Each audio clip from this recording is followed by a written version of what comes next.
আসসালামু আলাইকুম। তো আমরা বর্তমানে কিন্তু অবস্থানরত রয়েছি আমরা সোনা মসজিদে। রাকিব ভাইয়ের সঙ্গে পরিচিত হলো।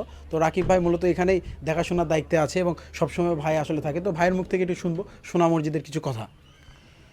আসসালামু আলাইকুম। এটি হচ্ছে ঐতিহাসিক ছোট সোনা মসজিদ।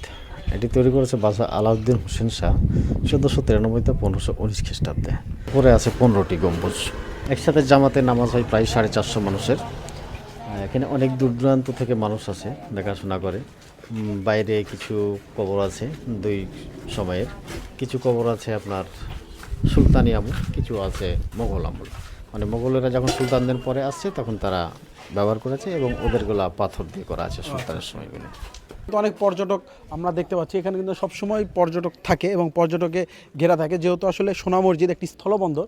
তো অনেকেই ব্যবসার কাজে আসে, সেই ব্যবসার কাজে এসেও কিন্তু আসলে এই সোনা মসজিদটাকে সোনা মসজিদে অবশ্যই কিন্তু তারা একটু স্টে করে আসলে তারাও জানার চেষ্টা করে সোনা মসজিদের ঐতিহ্য ইতিহাস।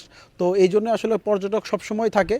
আমরাও বর্তমানে সোনা মসজিদে আছি। মোটামুটি আপনার প্রথম ফটক থেকে শুরু করে আমরা মসজিদের পিছন অংশে চলে এসেছি।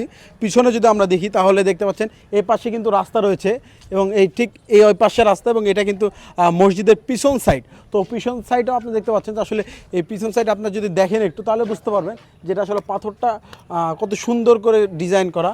এবং সেই সঙ্গে আমরা পিছনে একটা যে গাছ দেখতে পারবো, গাছে ফুল ফুটেছে এবং এটা সুন্দর একটা স্মেল আসতেছে কিন্তু।